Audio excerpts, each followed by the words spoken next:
자, 그러면 오리엔테이션을 먼저 할 건데 하기 전에 앞서서 여러분 새해 점수 많이 받으세요. 복 말고 새해 복 많이 받으라 소리는 어차피 많이 들을 거 아닙니까? 그렇죠? 새해 점수 많이 받고 저기 뭐야 근호는 이제 입대해도 이제 자주 연락하고 그렇지? 왜인 거예요?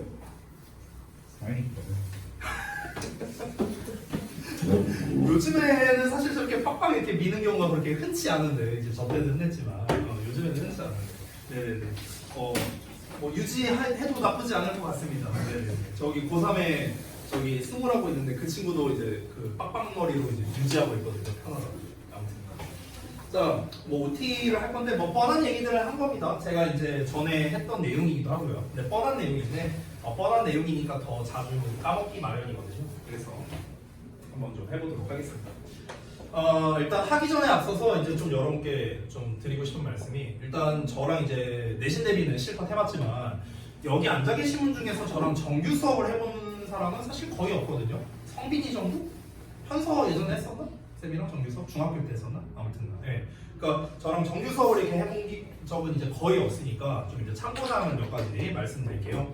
우리가 이제 월수반이잖아요. 그래서 이제 월요일 날 매주 월요일이 리딩 수업이고 아까 전에 드렸던 독후감 4.0 교재 있습니다. 그거를 매주 월요일마다 가져오시면 됩니다. 그리고 매주 수요일이 어법 수업입니다. 그래서 그 수능 구문 빅데이터 요 교재를 가져오시면 되겠고요. 제가 월요일 날 내주는 숙제는 월요일까지, 수요일 날 내주는 숙제는 수요일까지 해오시면 됩니다. 일주일 단위예요. 일주일 단위. 알겠죠? 그래서 여러분께서 뭐 숙제가 많아서 다 못 해온다거나 이거는 솔직히 말하면 말이 안 됩니다. 일주일이나 시간을 주는데 더군다나 방학이잖아요. 그렇죠? 이거는 말이 안 됩니다. 그래서 이따가 말할 건데 미리 얘기한 거고요.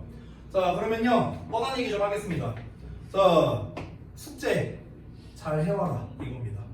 뻔한 얘기죠? 여러분의 결석 여부와 상관이 없습니다. 결석 여부와 무관하게 숙제를 잘 해오시길 바랍니다. 정당한 사유라고 내가 여기다 써놓은 게 있어요. 정당한 사유라면은 내가 한 번은 넘어가 줄 수 있는데 여기서 말하는 정당한 사유, 제가 인정하는 정당한 사유는요 딱 두 가지입니다. 두 가지. 자, 첫 번째 학교 생기부에 들어가는 학교 활동. 근데 방학이니까 없을 거 아닙니까? 그렇죠? 그럼 이거 제끼고. 두 번째 아픈 거. 근데 이 아픈 게 어느 정도냐? 너무 아파갖고 내가 거의 실려가야 돼. 한 요 정도. 요 정도면 제가 인정해 드릴게요. 여러분 근데 여기서 아실 만한 분은 아실 텐데요. 저는 실려 가서도 했습니다. 작년에 기억나시죠? 작년 4월에 저는 실려 가서 거기서 구문분석 작업했어요. 네. 하지만 여러분한테 그걸 제가 강요할 순 없죠. 예, 실려 간다면 안 하셔도 돼요. 됐죠? 그 정도는 봐드릴게요. 그걸 제외하고는 하셔야 됩니다. 결석이랑 상관없어요. 어차피 제가 숙제를 카톡방에다 보내드리잖아요. 그러니까 내가 만약에 결석을 했다. 저한테 숙제 어떻게 하는지 뭐 이런 건 모를 수 있잖아. 그런 거는 저한테 질문을 하시고요. 그거랑 무관하게 숙제는 다 해오셔야 됩니다. 두 번째, 지각 결석. 네, 이것도 똑같습니다. 특별한 이유 없이는 지각 결석 금지입니다. 채원아, 그만하고 지각. 이 자스가. 자, 특히 이것도 정당한 사유 말했죠? 아까랑 똑같습니다. 예를 들어 내가 뭐 어디 병원 들렸다가 온다. 뭐 이런 경우를 하던가. 내가 여러분한테 진단서 끊으라는 소리까지는 안 할게요. 진단서 돈 들잖아요. 약 봉투 정도는 있어야겠죠. 그 정도는 있어야지. 내가 아프다는 걸 증명하려면요. 그렇죠? 그냥 머리가 좀 아픈 것 같아요. 그냥 머리가 아파라 하고 내가 생각하니까 머리가 아픈 겁니다. 알겠죠? 그러니까 적어도 여러분께서 정당한 사유로 빠질 거면요. 이 정도는 돼야겠죠. 세 번째입니다. 교재 잘 챙겨오기. 요건데요. 특히 이 스프링노트가 되게 지참하지 않는 경우가 되게 많아요. 그래서 다시 한번 제가 정리를 하겠습니다. B5 사이즈, 요거 우리 단어 시험 보고 데일리 보고 요거 있죠? 요 사이즈입니다. 요 사이즈에 해당하는 건요 그냥 심플하게 말할게요. 그냥 다 붙이면 돼요. 알겠죠? 답지고 보고. 그리고 제발 부탁인데 한 군데 몰빵해서도 붙이지 마요. 내가 보기가 너무 힘들어. 아니 찝어놨잖아. 여기 스테이플로 찝어놨잖아요. 제가 요거 하나 단위로 좀 해주시기 바랍니다. 학습 점검용으로 보는 건데 다 몰빵돼 있으니까 이게 그리고 한 페이지 넘어가서 여기 붙어있고 여기저기 붙어있고 확인이 어려워요. 확인이. 제발 붙이는 거 어려운 거 아니잖아. 그렇죠? 저기 풀도 다 있으니까 잘 좀 붙여주시고요. 네 번째, 자, 질문 및 요청을 하자라는 겁니다. 이거는 이제 이따 뒤에 제가 좀 더 상세히 써놓은 내용이 있으니까 그때 좀 말씀을 드리도록 할게요. 제가 일단 좀 여기서 요 단계에서 좀 말씀드리고 싶은 거는요. 우선 저는 1학년 때랑 2학년 때는요 스탠스가 좀 달라요. 그래서 저를 이제 1년 동안 또는 그 이상 봐오신 분들이 보면은 좀 다르게 느낄 수도 있겠는데 1학년 때는 예를 들어서 뭔가 제대로 안 한다. 그러면은 내가 막 붙잡고 막 뭐라고 하고 이런 경우가 좀 더 많았다면요. 2학년 때는 저는 별로 그럴 생각이 없습니다. 예를 들어서 내가 뭐 교재를 제대로 안 챙겨왔어. 숙제를 안 해왔어. 지각 결석을 안 했어. 크게 뭐라 안 할 거예요. 크게 뭐라 안 하고 뭐라 할 거냐면요. 저는요. 괜찮아. 대학 안 가면 되지 뭐. 그냥 저는 이러고 넘길 겁니다. 알겠죠? 이제 2학년이기 때문에 모든 행동에 대한 책임은요. 여러분 본인에게 있다는 거. 요거를 꼭 명심하시기 바랍니다. 제가 선배들 얘기를 엄청 많이 했잖아요. 여러분께. 괜히 얘기한 게 아니죠. 그런 걸 좀 명심해 주시고요. 근데 이제 여러분이 수업하다 보면요. 이제 내신 대리 때랑은 다르게 내신 때는 어쨌든 간 정해진 범위가 있고 하니까 좀 빡빡하게 진도를 나가야 되는 경우가 많았잖아. 근데 정규 수업 때는 그럴 필요가 전혀 없죠. 그렇죠? 우리가 진도를 얼마 나가든 하루에 한 시간만 나가도 돼요. 상관없어요. 그게 중요한 게 아닙니다. 중요한 건 뭐냐면요. 이 수업을 하던 와중에 여러분이 뭔가 좀 해결이 안 된 게 있어요. 그러면요. 제 바람인데 좀 질문을 좀 적극적으로 해주셨으면 좋겠습니다. 제 생각에는요. 그러니까 이 질문을 잘 못하는 이유가 한 두세 가지 정도 있다고 생각하는데 첫 번째, 내가 뭔가 수업의 흐름을 끊는 것 같아서 뭐 이런 느낌이 들어서. 근데 여러분 아닙니다. 질문을 하는 게 올바른 수업의 흐름이에요. 그건 수업의 흐름을 끊는 게 아닙니다. 그게 올바른 흐름이고요. 오히려. 그 다음에 두 번째, 뭔가 나만 모르는 것 같아서. 쟤네들은 다 알고 있는데 나만 모르는 것 같아서. 여러분 다 똑같은 놈들만 모여 있어요. 네, 여기 내가 몰라? 얘들도 몰라요. 걱정 마세요. 여기서 속으로 그렇게 생각할 사람 없어요. 아 뭐야 다 아는 건데 쟤 왜 질문해? 왜 나대? 이렇게 생각하는 사람은 없습니다. 이건 내가 장담할게요. 없어요. 만약에 채원이가 쌤 저 이 부분 이렇게 해서 잘 모르겠어요 질문을 해. 근데 예를 들어서 막 앞에 있는 혜원이가 뭐야 얘 왜 나대? 나 다 아는 건데 이렇게 생각을 하겠냐고. 안 해요. 그런 생각 안 해. 그냥 듣다 보면은 듣고 보니까 나도 좀 헷갈리는 것 같네 이렇게 생각을 하지. 뭐야 쟤 왜 나대? 이렇게 생각하는 사람 전혀 없어요. 전혀. 걱정 안 해도 됩니다. 그리고 마지막 세 번째. 세 번째는 뭐냐면 뭔가 좀 궁금한데 질문하고 싶은데 근데 이 뭔가 이 성대를 쓰는 게 나의 목소리를 공개한다는 게 좀 민망해. 이런 사람들이 있죠. 제가 혜원이랑 한 6개월 정도 수업을 한 것 같은데요. 제가 혜원이 목소리를 잘 몰라요. 제가 혜원이 경아 목소리도 잘 몰라요. 내가 두 분 목소리를 잘 몰라요. 성대를 쓴 걸 들은 적이 없는 것 같아요. 나머지 분들은 목소리가 아는데 두 분 목소리를 잘 몰라요. 그럴 수 있습니다. 근데 이거는 뭐 어떻게 내가 막 강요할 수는 없잖아요. 왜 질문 안 해? 막 이러면서 목소리를 들려줘 막 이럴 수는 없잖아 내가. 그렇기 때문에 이제 민망할 수도 있거든요 그게. 그러니까 그런 게 있다면요. 이제 뭐 이렇게 1대1 상황에서 질문을 하거나 뭐 수업 전후로 아니면은 뭐 카톡이나 이런 걸로 질문하거나 이렇게 하시면 좋을 것 같습니다. 자, 다섯 번째 수업 태도인데요. 자, 조는 사람들 많죠, 특히. 제가 뭐 누구라고 얘기는 안 할게요. 누구라고 얘기는 안 할 텐데 이 조는 사람들이 있어요. 이 조는 사람들이 맨날 졸던 사람이 졸아요. 제가 뭐 누구라고 얘기는 안 하는데 아무튼간 졸지 좀 마세요. 제발 좀. 저도 노력할게요. 자, 졸리면 매번 얘기하죠. 뒤에 공간 많잖아. 내가 반도 분반했잖아. 인원수 줄었잖아. 어떻게 하면 됩니까? 뒤에 공간 많으니까 서서 들으세요. 서서 들으셔도 됩니다. 특히 우리 앞자리 사이드에 앉은 분들 있죠. 오늘 기준으로는 우리 경아랑 서정이가 되겠네. 두 분은요 그냥 그 자리에서 서서 들으셔도 돼요. 왜? 뒤에 방해가 안 됩니다. 어차피 저는 필기를 이쯤에 하잖아요. 그렇기 때문에 우리 뒤에 있는 근호라던가 뭐 저기 현서라든가 이분들의 시야가 방해가 되지 않고요. 어차피 두 분의 키가 방해할 정도도 아니에요. 그러니까 그냥 걱정 마시고 서시면 되고요. 중간쯤에 앉으신 분들은 이제 조금 특히 건우가 일어나면 이제 뒤에 이제 성빈이가 못 보겠죠. 그러니까 그런 경우에는 이제 뒤에 나가셔서 들으시기 바랍니다. 뭐 저 졸려서 뒤에 나가서 들어도 되나요? 이런 거 안 해도 돼요. 그냥 이렇게 듣다가 내가 이렇게 졸려 이래. 안 되겠다. 그냥 일어나세요. 아무 얘기 안 하고 그냥 책 들고 나가서 이러고 들어도 돼요. 아무 얘기 안 할 겁니다. 제가. 알겠죠? 자, 여기 핵심을 써놨죠? 여러분 졸고 있을 때요. 딴 친구들은 공부합니다. 상대평가죠? 꼭 명심하세요. 자, 6번째. 그 밖에 이제 학원 다니면서 여러분이 지켜야 할 기본들입니다. 자, 뭐 저를 오랫동안 뭐 보신 분들은 뭐 아실 수도 있겠지만 저는요 못하는 학생한테는 전 뭐라 하지 않습니다. 여러분 혹시 지금까지 저한테 배우면서 너 왜 이것도 몰라? 이런 거 혹시 들어본 적 있어요? 저한테? 형수 혹시 저한테 그런 얘기 들어봤어요? 너 왜 이것도 몰라? 이것밖에 못해? 막 이런 얘기 혹시 저한테 들어본 적 있습니까? 단언컨대 저는 한 번도 그런 얘기를 해본 적이 없습니다. 왜냐면 학원은요 본인이 부족한 점이 있으니까 저는 다닌다고 생각합니다. 본인이 완벽해요. 학원을 왜 다닙니까? 다닐 필요 없죠. 그죠? 근데 안 하는 건 얘기가 좀 다르죠? 이건 좀 얘기가 다르죠? 이거는 알겠죠? 안 하는 건 얘기가 다릅니다. 자, 두 번째, 웃사람에 대한 예의를 지키자라고 얘기했는데, 사실 이거는 여러분한테는 큰 해당 사항은 이제 없는 것 같아요. 대부분 다 이제 예의를 잘 지키시는 분들이라서 굳이 얘기할 필요는 없는 것 같아요. 근데 이제 제가 이거를 왜 써놨냐면요, 좀 반전이 있었어요. 예전에 잠깐 얘기를 하자면, 예전에 대화고 다니던 학생이 있었는데 남학생인데. 굉장히 예의 바른 친구였어요. 막 저보고 막 폴더 인사해 막 이거 90도로 막 인사하고 이런 친구가 있었어. 근데 이제 한번 수업 들어가기 전에 이 친구가 이제 우연히 내가 이렇게 그 복도에서 저기 1강의실이랑 A자실 근처인데 우연히 이 친구가 그 실장님한테 좀 속된 말로 개기고 있는 모습을 나한테 걸린 거야. 딱 걸린 거야. 막 이렇게 막 뭐라고 하고 있는 거야. 그래갖고 내가 어떻게 했는가? 너 미쳤어? 해갖고 내가 얘 데려가갖고 겁나 갈구고 그날로 잘랐습니다. 바로 잘랐어요.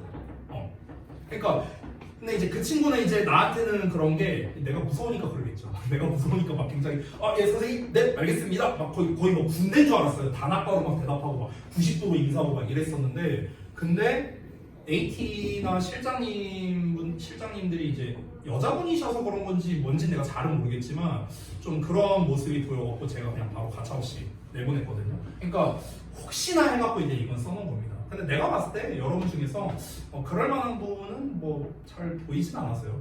의외로 막 서정이가 막 가갖고 이런 모습이 보일 수도 있겠죠. 저는 모르는 모습이 있을 수도 있으니까. 자, 그래서 지금까지는 이제 기본 사항들. 뭐가 가지수는 많거든요. 근데 결국 제가 얘기한 게 뭡니까? 얘들아 우리 숙제 잘하자. 지각 결석하지 말고 책 잘 챙겨오자. 이거예요. 너무나 기본적인 것들이죠. 잘 지켜주시기 바랍니다. 자, 이어서 바로 두 번째 커리큘럼 얘기해 볼게요. 커리큘럼은 크게 제가 3가지로 써놨는데요. 되게 간단하게만 써놨습니다. 첫 번째, 독해부터. 자, 독해는 제가 아까 전에 교재를 드렸잖아요. 그 독후감 4.0 브랜치 교재인데 잠깐 보시면은 그 교재 구성이 앞 페이지, 뒷 페이지 이렇게 있거든요. 이게 한 세트예요. 자, 앞 페이지는 모의고사 및 수능을 대비하는 용도다라고 생각하시면 편하고요. 뒷페이지는 내신을 대비하기 위한 용도다 이렇게 생각하시면 편합니다. 간단히 말씀드리면 그래서 앞에서는요 이제 모의고사나 수능 그러니까 이제 여기 책에는 나와 있지 않은 글 읽는 법이라든가 아니면은 특정 유형의 문제를 푸는 방법이라든가 그리고 글의 구조라든가 이런 것들을 위주로 제가 수업 시간에 설명을 드릴 겁니다. 뒷페이지는요 어휘랑 구문 독해가 나와 있습니다. 그래서 이것들은요 이제 어쨌든간 세심한 해석이나 이런 게 중요하기 때문에 그리고 세심한 어휘력이 중요하기 때문에 따로 제가 별도로 만들어 놓은 겁니다. 그래서 내신을 대비하기 위한 용도에 좀 더 가깝다 이렇게 생각을 하시면 되겠습니다. 자, 바로 이어서 어법을 볼게요. 자, 어법 같은 경우는 여러분이 이제 그 수능 구문 빅데이터 교재를 이제 쓰고 얼마 남지 않았거든요. 40페이지인가밖에 안 남았기 때문에 그게 끝나고 나면은 다음 교재가 있어요. 그건 미리 제가 선정을 해뒀습니다. 어쨌든 어법 같은 경우는 사실 우리가 내신 대비 때는 제가 막 핵심 개념을 막 이렇게 각 잡고 설명하거나 이런 적은 거의 없었습니다. 대부분 문제풀이 방식이라든가 이런 것들을 위주로 설명을 드렸죠. 그러다 보니까 핵심 개념에 대해서 좀 설명을 드릴 겁니다. 우리가 중딩 때 배우는 거 막 그런 거 있잖아. 무슨 투부정사에 명사정용, 형용사정용 이딴 거 배우잖아. 그치? 다 배웠잖아. 다 배웠는데 막상 우리가 시험을 보면은 제대로 못하죠. 이런 것들. 그러니까 어법이 이제 어려운 이유가 결국엔 뭐냐면요. 일단 용어가 어렵고 외워야 할 게 너무나 많고 이런 것들 때문에 그렇거든. 근데 그거를요 제가 범위를 한정해 줄게요. 예를 들어서 이런 어떤 어법 내용이 있어. 이거 안 해도 돼. 버려. 이거는 되게 중요해. 이건 반드시 외워야 돼. 이런 것들. 근데 이거를 여러분이 판단할 수는 없잖아요. 그렇죠? 그래서 판단을 제가 해드릴게요. 판단을 제가 해드리고 이 부분이 중요하다, 이 부분은 덜 중요하다 나눠서 설명드릴 테니까 그런 부분만 여러분이 잘 챙기시면 되겠습니다.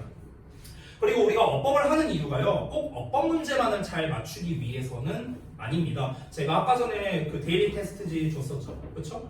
그게 사실 다 어법에 관련된 거거든요. 근데 엄밀히 말하면 어법 문제 푸는 거랑은 관련이 없어요. 오늘 본 데일리가 어법 문제 잘 풀고 못 풀고랑은 상관이 없습니다. 오늘 본 데일리 테스트는요, 오히려 올바른 해석하는 거와 좀 더 연관성이 깊은 내용들이거든요. 그러니까 우리가 어법을 배우는 이유는 문법 문제만은 풀기 위해서가 아니라 독해를 좀 더 명확하게 하기 위해서, 그리고 영작을 잘하기 위해서, 이런 것들이 다 포함되어 있는 겁니다. 그래서 그런 것들을 좀 나눠서 그런 부분이 특화돼서 나온다면은 제가 또 추가로 설명드리겠습니다.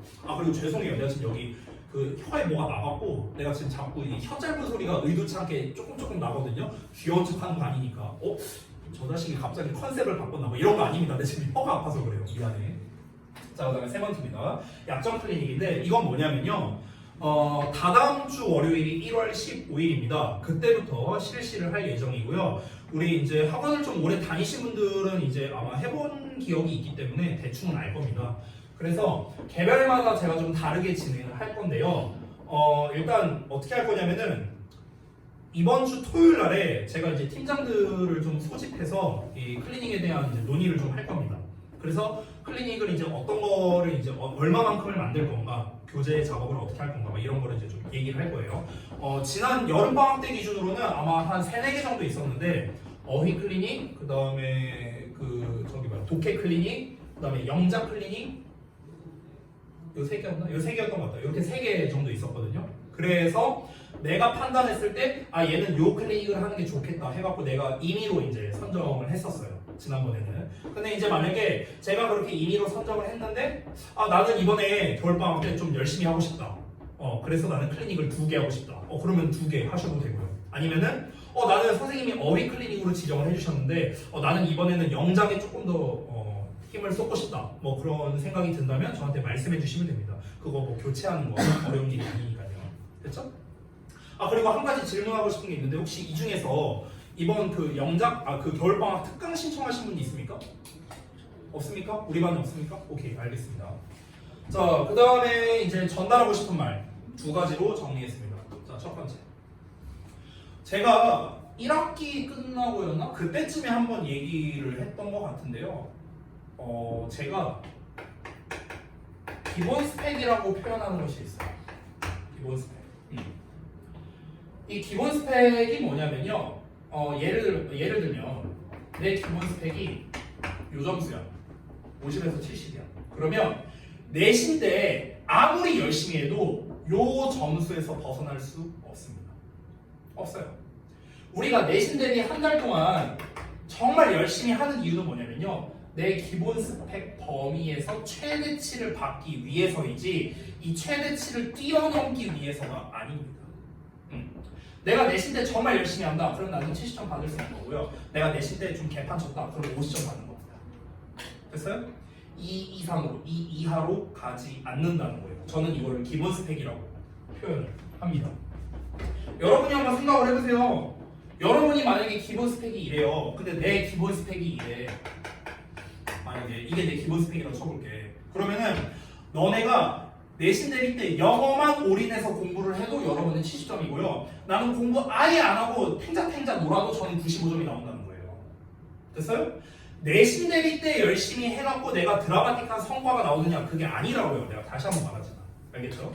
내신 대비 때 열심히 하는 거는요, 요 범위에서 최대치를 받기 위해서예요. 오케이? 선생님, 그러면요, 제 기본 스펙을요 어떻게 측정할 수 있나요? 뭐 이게 측정법 같은 게 있겠습니까? 제가 뭐 만들어낸 용어인데. 근데 제가 지금까지 학생들을 지도해 본 결과 대충 이렇게 하면은 스펙이 나오더라고요. 대충 2가지 중에 하나인데, 너네가 지금 작년에 4번의 시험을 봤잖아요. 그럼 그 4번의 시험에서 그 4개의 값을 평균을 내세요. 4개 점수가 있을 거 아닙니까? 점수. 이걸 평균을 내요.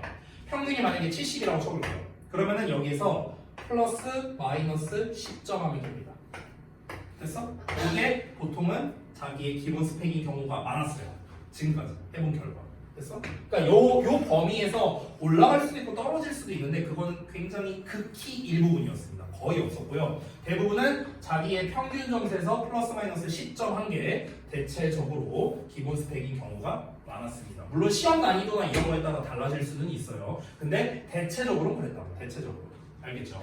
자, 실제로 제가 한 가지 사례를 말해주자면 3년 전에 제가 가르쳤던 동태고 학생이 있는데 그때 동태고 학생이 5명이 있었거든요. 근데 이 중에서 두 친구는 잘하는 친구였고 이 세 친구는 비교적 잘하지 못하는 친구였어요. 그러니까 한 40점대 나오는 친구였고 얘네들은 한 1, 2등급 나오는 친구였어요. 근데 이 중에서 한 친구가요 2학년 1학기 끝나고 이제 여름방학 나오고 2학년 2학기잖아. 요 시즌 때 자기가 정시반으로 가고 싶다라고 이야기를 했습니다. 그래서 얘는 정시반으로 갔어요. 한 친구는요. 그래서 나머지 4명 데리고 2학년 2학기 때 내신 대비를 했습니다. 이 세 친구가 여름방학 때 나름대로 정말 열심히 했고요. 그리고 중간 기말 내신 대비할 때도 정말 열심히 했습니다. 그래서 이 세 친구의 평균 점수가 몇 점 나왔는가? 세 친구의 평균을 합치면 70점 초중반 정도가 나왔었습니다. 이 정도 나왔는데 자 정시반으로 간 이 친구는요 우리 학원에서 자료를요 1도 못 받았습니다. 그리고 아예 얘는 내신 공부를 1도 안 했어요. 진짜 수능 모의고사에 올인했습니다. 그래서 얘가 내신 몇 점 받았는데 84점 받았어요. 됐어? 내신 대비 1도 안 했어. 얘 공부 하나도 안 했어. 근데 84였다고요. 됐어? 얘는 내신 대비 겁나 열심히 했는데 이 차이가 과연 여러분이 내신 때 열심히 하는 거에서 벌어지겠냐고요. 아니라고요. 이거라고. 이거 내가 계속 얘기하잖아. 됐어? 얘가 만약에 내신 때 열심히 했다? 그러면 90점대 나왔겠죠. 그렇죠? 근데 이 친구는 애초에 내신 대비를 할 생각이 없었던 친구니까 자기의 기본 실력으로. 그러니까 딴 애들은 다 본 적이 있는 지문인데 얘만 처음 보는 지문이야. 시험을 보는데 근데도 요 점수가 나왔다고요. 심지어 180도 다 맞았어요.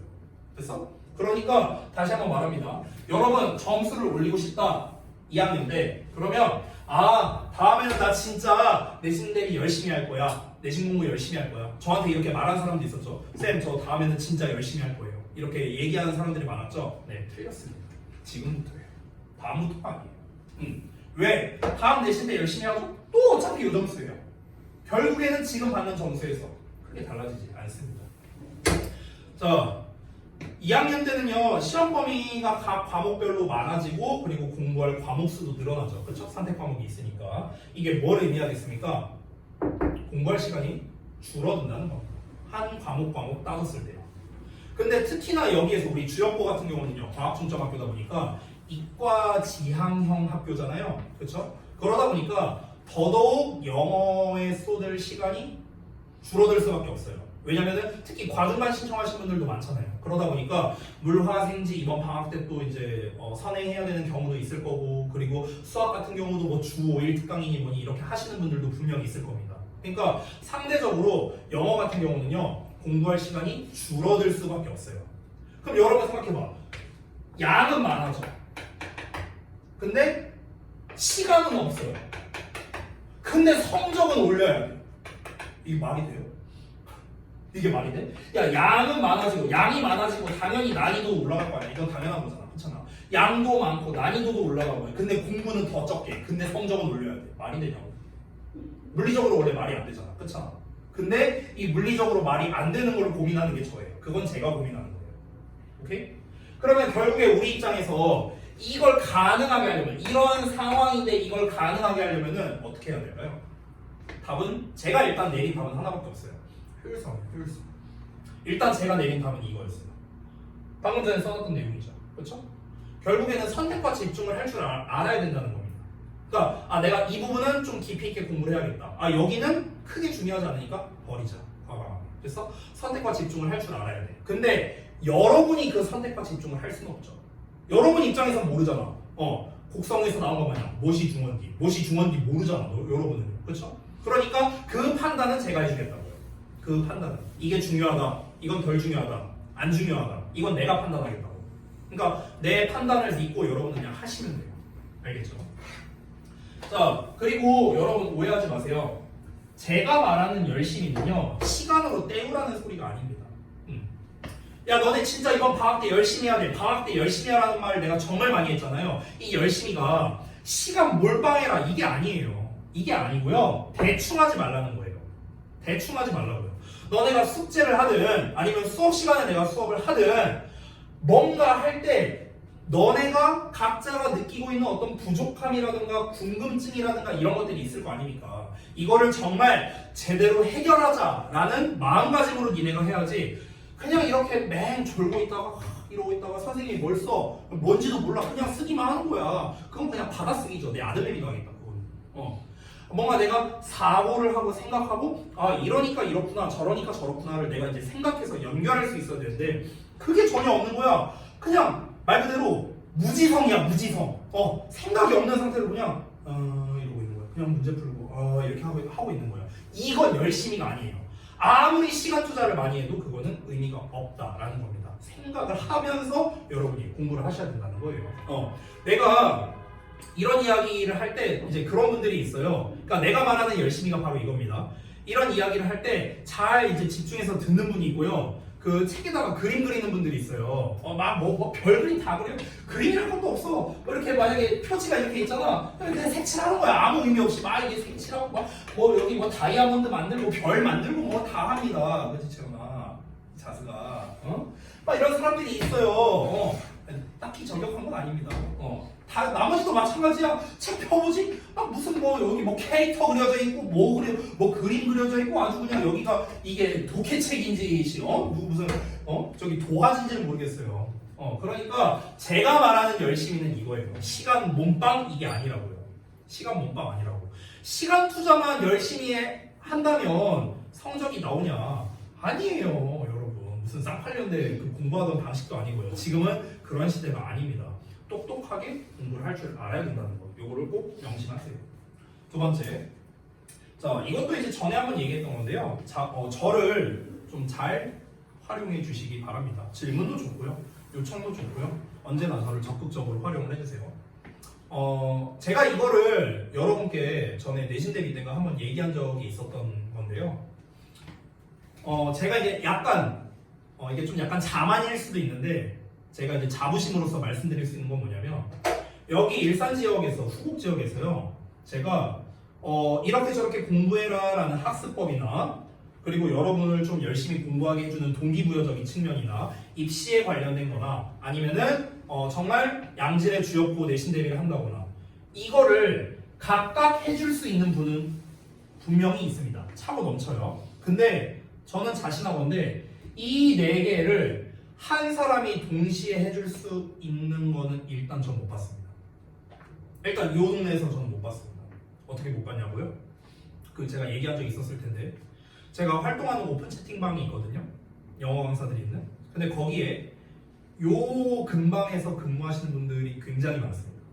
여기 후곡이랑 저기 백마랑 이런 데 있잖아. 그쵸? 심지어 과외하는 분도 있고 되게 많이 있어요. 많이 있는데 근데 이제 제가 그러다 보니까 여기 근처에서 근무하시는 분들 있잖아. 이제 이름만 대면 다 아는 그 막 유명한 학원들이 있잖아요. 여기에 거기에 계신 웬만한 분들이 다 있어요. 그 방에. 그래서 제가 궁금해서 모임에 나가서 한번 만나뵌 적이 있습니다. 그리고 얘기하다 보면요, 속된 말로 이제 각이 나와요. 각이. 아, 이 사람이 정말 실력이 어느 정도구나. 이게 딱 보이거든요. 근데 제가 그 사람들과 이제 대화를 해보고 술자리에서 얘기를 해보면서 아 정말 이 선생님한테는 이런 걸 꼭 배우고 싶다 하는 게 일단 한 사람도 없었습니다. 일단 저는 없었어요. 오히려 반대의 케이스는 있었습니다. 제가 이 얘기한 적 있죠? 요 근방에 있는 모 학원의 한 선생님께서 저한테 배우고 싶다고 자기가 막 비싼 막 식사나 이런 거 대접하겠다. 근데 내가 뭐 밥 얻어먹자고 뭐 그거 뭐 알려주겠습니까? 그건 아니죠. 그래서 한 달 전쯤인가요? 그때 정중하게 제가 거절을 했었습니다. 그러니까 오히려 저한테 와서 배우겠다고 하는 사람은 있었지만 가서 제가 가르침을 청할 만한 선생님은 솔직히 말하면 없었습니다. 솔직히 내가 못 찾은 걸 수도 있겠지만 일단은 없었어요. 이 부분은 그래도 제가 나름 여러분께 자신감 있게 말씀을 드릴 수가 있습니다. 제가 생각보다 여러분께 도움이 되드릴 수 있는 부분이 저는 많다고 생각을 해요. 그러니까 여러분께서는요 그냥 나 열심히 해야겠다 이 마음만 가지고 오시면 됩니다. 그러면 제가 다 도와드릴게요. 됐죠? 자 여기까지 해서 이제 OT를 좀 마칠 건데 지금까지 이제 얘기한 게 이제 각종 뭐 준칙 사항들 그리고 커리큘럼 그리고 마지막으로 전달하고 싶은 이야기 이렇게 3개 파트로 나눠서 말씀을 드렸습니다. 혹시 질문하고 싶으신 사항이 있습니까? 지금까지 한 것 중에? 없습니까? 없으면 넘어가겠습니다. 자, 오늘 여러분께서 보신 그 어법 테스트가 있습니다. 답지를요 조금 이따가 드릴 건데 잠깐만요. 어딨지? 잠깐만요. 제가 만들어 놓은 PPT가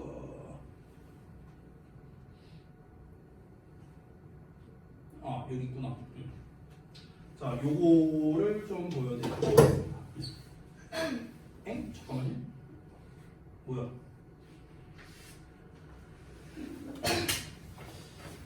요거를 할 건데 답지는 제가 일단 가지고 있거든요. 근데 답지를 미리 주면 재미가 없어서 그래서 조금 이따가 드리도록 하겠습니다. 일단은 그 답지를 나눠드리기 전에 여러분이 답을 뭐라고 썼는지 제가 좀 궁금해서요. 한번 검사를 좀 할게요. 검사하고 시간도 좀 많이 지났으니까 쉬는 시간도 좀 드릴게요. 자, 일단 한번 보자. 뭐라고 썼나 한번 보자. 나봐. 내놔봐. 네네.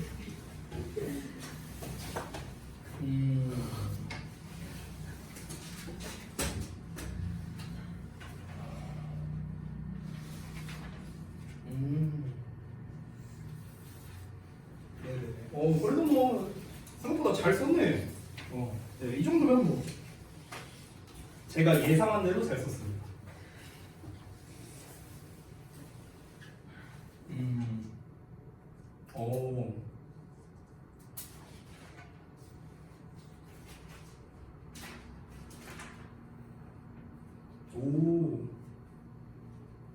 잘 썼는데? 오케이. 자, 그럼 검사하자마자 엎어지고 마, 저 자식. 없애버릴까? 됐어, 이씨. 24시간 잤어요. 어쩌라고? 저 24시간 잤다고요? 근데 왜 엎어져, 이씨? 머리가 너무 아파? 안 아프게 해줄게, 내가. 아니 괜찮아요. 경아.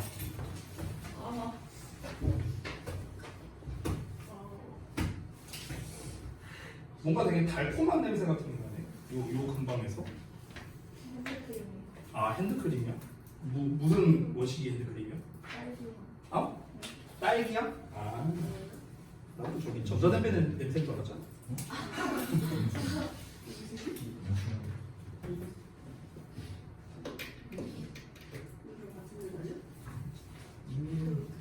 정말 예상대로 썼구만 이 자식아. 봐봐. 아이 내놔봐. 이거 안에 없어. 아하.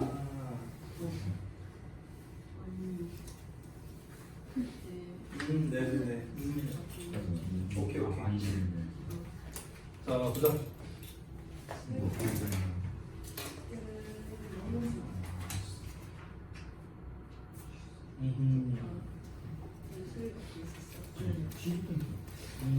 오케이.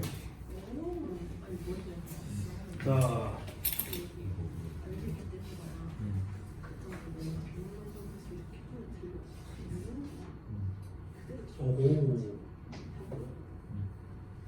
오케이. 잘 봤습니다. 네. 예상대로 쓰신 분도 있고 아닌 분도 있는데 일단은 정답은 좀 이따가 발표하도록 하죠. 제가 그 6번 문제 정말 그 예상한 게 I caught my hair yesterday 요거 딱 예상했는데 그 예상대로 안 쓰신 분이 한 두세 분 정도 있었고 예상대로 쓴 분들이 나머지였거든요. 네네. 네, 참고로 말하면 그거 틀렸습니다. 그렇게 쓰신 분들 이따가 발표할게요. 네. 자, 잠깐 쉬었다가 이어서 합시다. 정말 아주 그냥 전문가가 없어지니까 응?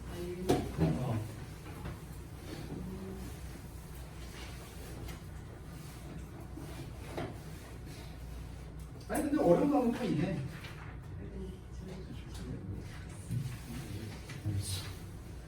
한두 단어 정도는 어렵네.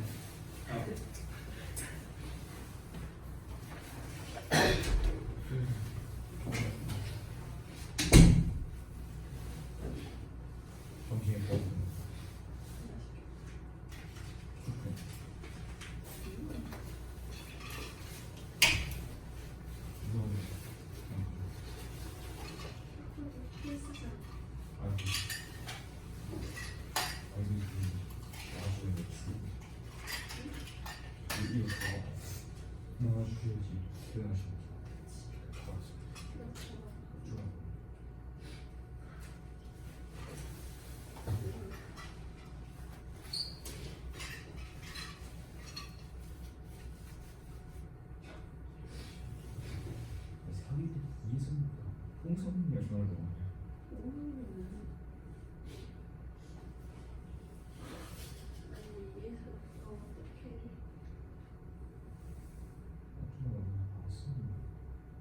그게 그 방학생이나 볼링티어, 예술 볼링티어 하자고 했는데 그 성진하고 고효정 빼냈거든.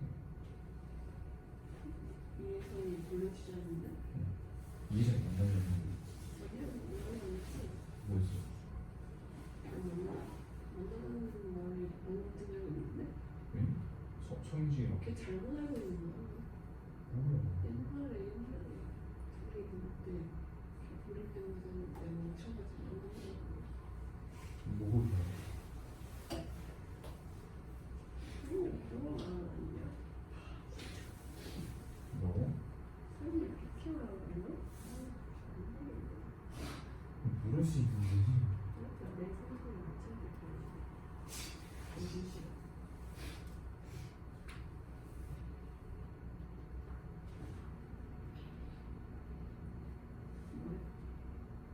없는 건데? 성진 이니요.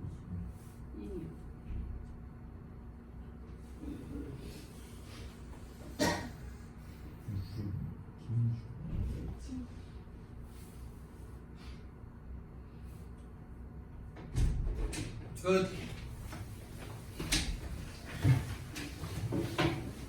자,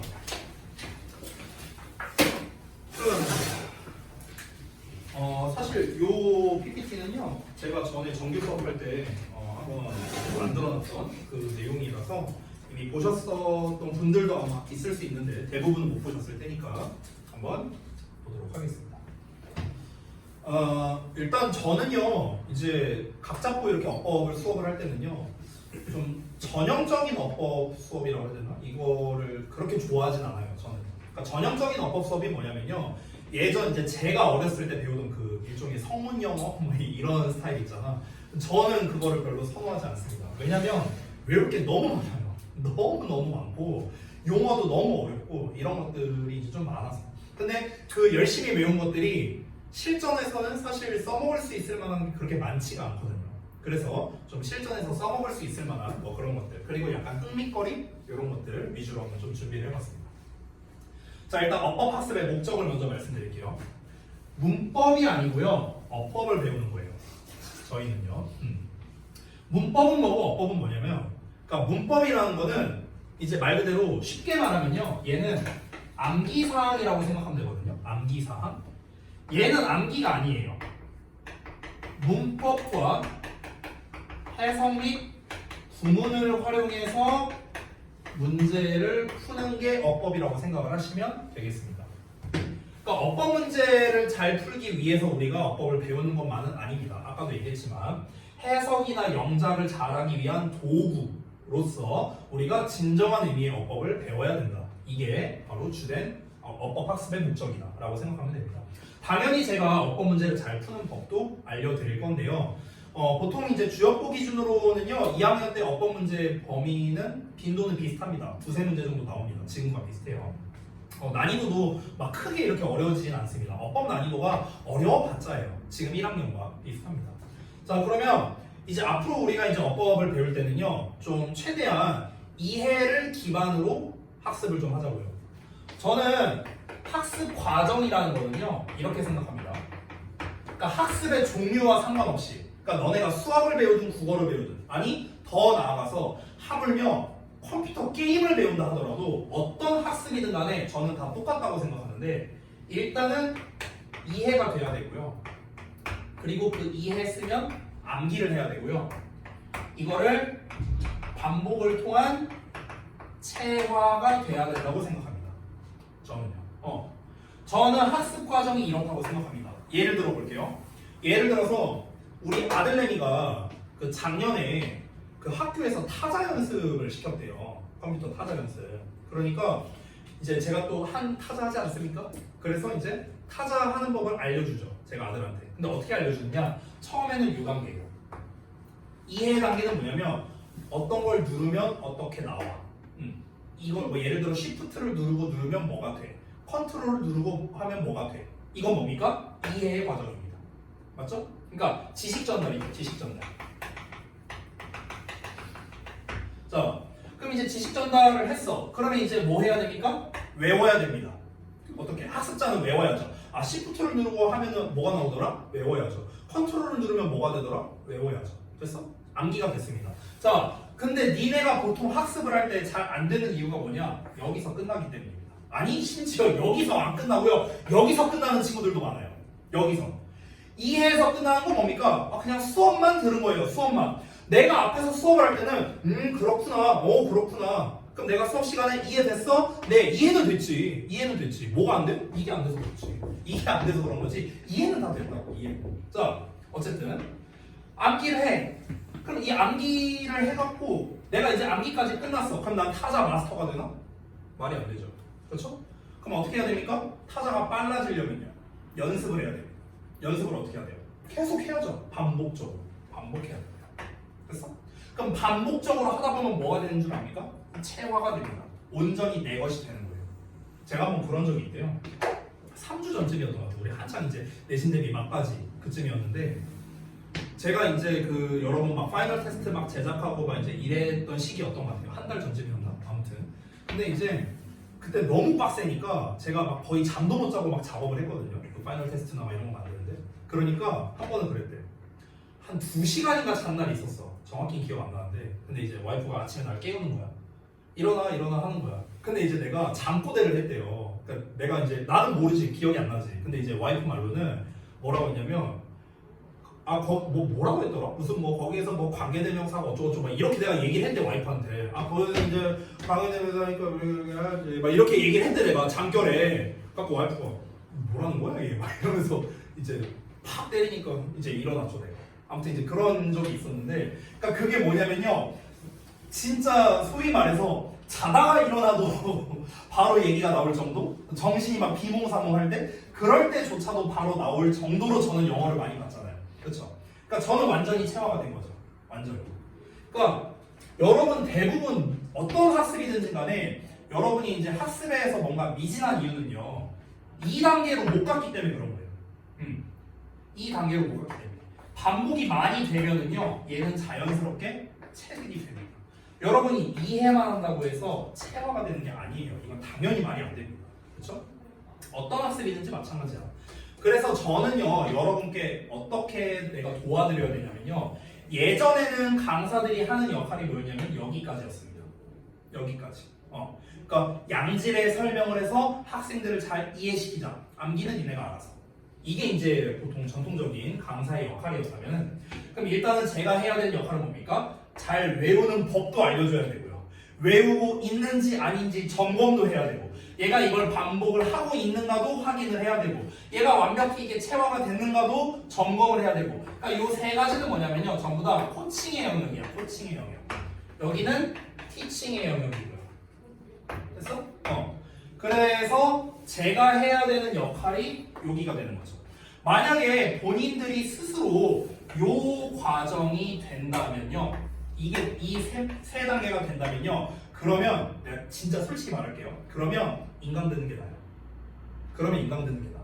왜냐면 인강에서는 얘를 해줄 수 없거든요. 그렇죠? 인강에서는 요 세 개를 해줄 수가 없어요. 인강에서는 이거를 아주 높은 퀄리티로 해줄 수가 있죠. 그렇죠? 근데 본인이 만약에 요게 된다? 그러면은 인강 듣는 게 낫습니다. 고3 기준입니다.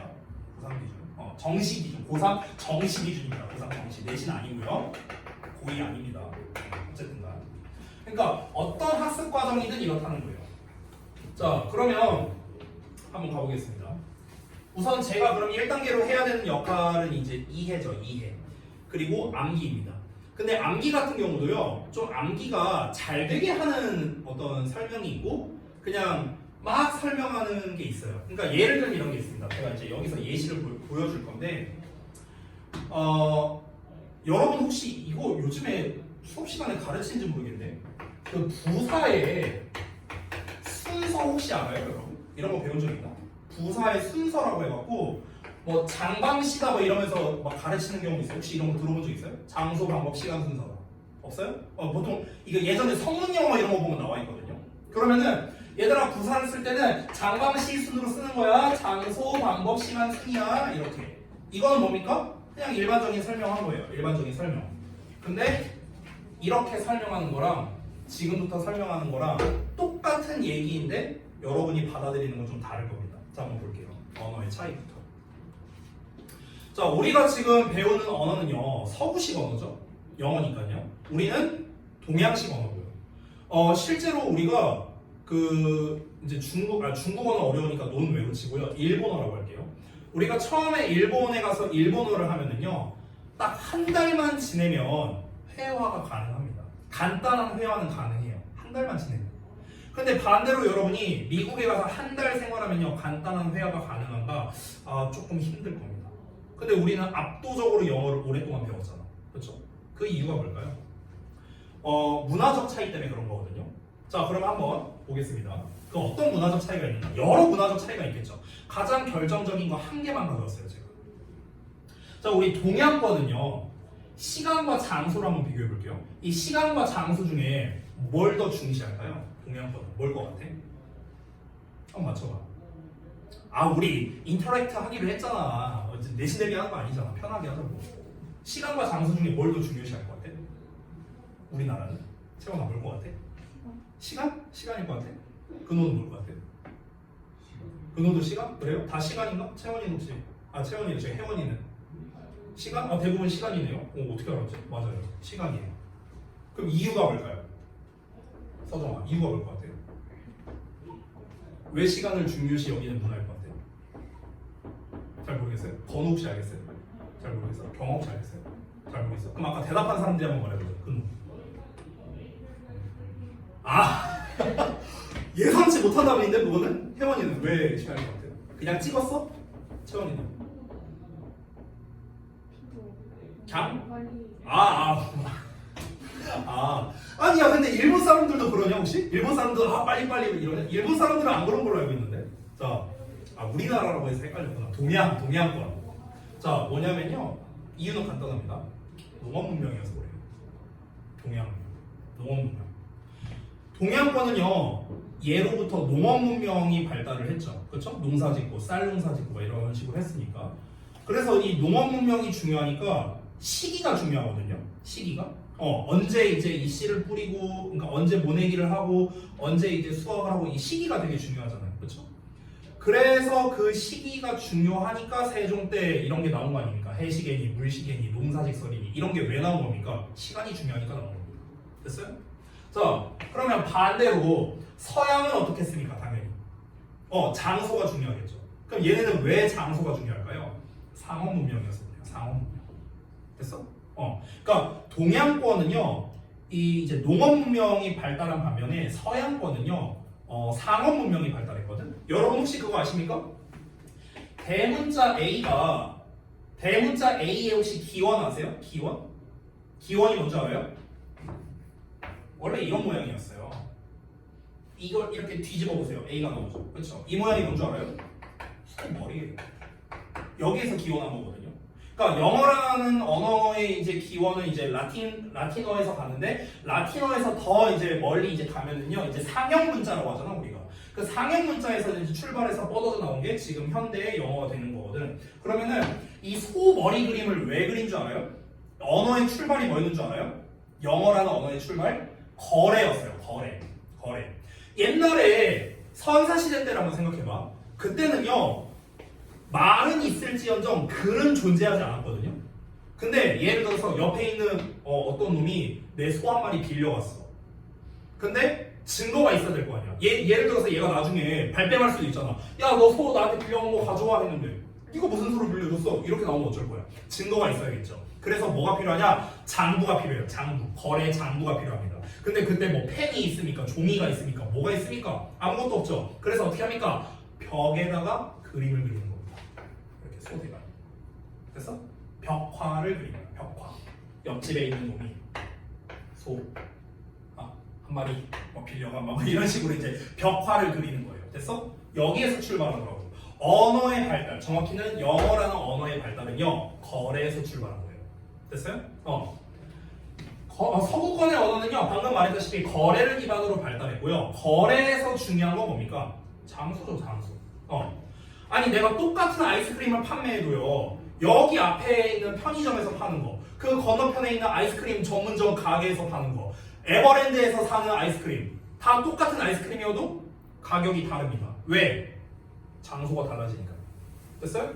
거래에서 중요한 건 뭐냐? 장소가 됐니? 상호 문명에서 그런 거예요. 여러분, 우리가 지금 배우는 거는요, 언어거든요. 언어라는 건 뭐냐면요, 문화를 가시적으로 표현한 결정체예요. 언어라는 것 자체가. 됐어? 그래서 언어에는요, 반드시 그 해당 나라의 문화가 녹아 들어가 있을 수밖에 없습니다. 그렇죠? 그래서 이러한 문화적 차이가 언어에서 어떻게 드러나고 있는가, 그걸 한번 보여드릴게요. 예시를 보겠습니다. 나는 어제 서점에 갔었다. 이게 우리나라 말의 어순이죠. 그렇죠? 물론 나는 서점에 어제 갔었어 이렇게 말할 수도 있어요. 근데 우리가 듣기에 자연스러운 건 뭐가 더 자연스러워요? 나 어제 서점에 갔어. 나 서점에 어제 갔어. 뭐가 더 자연스러워요? 나 어제 서점에 갔어. 이게 자연스럽게 들리죠. 우리 입장에서. 자, 어제가 먼저 나왔습니다. 영어에서는요, I went to a library yesterday. 이렇게 나옵니다. 자, 어떻습니까? 시간을 중시하는 동양권, 즉 한글에서는 시간 표현이 먼저 나왔죠. 장소를 중요시 여기는 서구권, 언어, 즉 영어에서는 장소가 먼저 나왔습니다. 됐어? 이게 언어에서 드러나는 거라고. 됐어? 그래서 실제로요, 아까 말했다시피 영어는요, 장소, 방법, 시간 순으로 부사를 쓰는데 우리나라 말은 거꾸로 갑니다. 시간, 방법, 장소 순으로 가요. 됐어? 이거를 그냥 외워라 하면 외울 수는 있죠. 뭐 어려운 건 아니니까. 근데 왜 그런지 이유가 있을 거 아닙니까? 그 이유가 뭐다? 문화적 차이 때문에. 문화적 차이. 됐냐?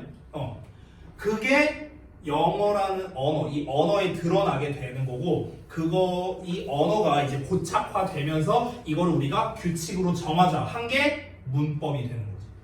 되니? 그러니까 결국에 언어의 출발은요, 문화에서 나온 거다라는 걸 우리가 알 수 있다는 겁니다. 시간과 장소 중 이제 뭘 더 중시하느냐, 이것만 보더라도 우리가 벌써 차이가 발생했죠. 그렇죠? 그럼 당연히 그 영어에서 말하는 이제 문화, 그러니까 영어권에서 말하는 문화와 우리나라 동양권에서 말하는 문화는요, 거의 대부분 겹치는 게 없을 정도로 거의 다 정반대에 가깝습니다. 그렇기 때문에 우리가 사실 진정한 의미로서 영어를 이해하려면요, 그 나라의 문화를 알아야 돼요. 정확하게 돼요. 근데 우리가 뭐 영어 공부한답시고 그 영어의 미국의 문화까지 우리가 막 공부할 수는 없잖아요. 그래서 그런 것들을 짤막짤막하게 하나씩 제가 수업하면서 틈나는 대로 전달을 해드리도록 하겠습니다. 알겠죠? 자, 그래서 이제 문법이 아니라 어법이라는 게 대체 무엇인가, 이거를 하나씩 볼 건데, 오늘 여러분이 보신 데일리 테스트에 있는 내용들 몇 가지를 담아봤습니다. 자, 하나씩 볼게요. 첫 번째, 현재 시제 대 과거 시제. 아까 여러분이 쓴 답, 아주 휘황찬란한 답들 많이 봤습니다. 일단 제 기억이 맞다면요, 1번 문제를 맞춘 사람은 단 한 명도 없었습니다. 단 한 명도 없었어요. 현재 시제가 뭐냐라고 써놓은 걸 봤을 때 대부분 뭐라고 써놓으셨냐면요, 아까 뭐라 했더라? 발화 시점이 지금이고 뭐 이런 식으로 써놓은 사람도 있었고, 또 어떤 분은 현재 시제는 지금이고 과거 시제는 발화 시점이 과거다. 대충 이런 뉘앙스로 썼습니다. 틀린 건 아닌데요. 자, 보여드릴게요. 현재 시제는요, 뚜렷합니다. 이게 현재 시제의 키워드예요. 현재 시제는요, 뚜렷하고요, 평상시에 벌어집니다. 지금이 아니에요. 발화 시점이 지금이라고요? 아니에요. 지금이 아니고요. 지금 당장을 말하는 건 현재 진행형입니다. 현재 진행형. 됐어? 지금을 말하는 건 현재 진행이고요. 현재 시제는요, 평상시예요. 예를 들어 볼게요.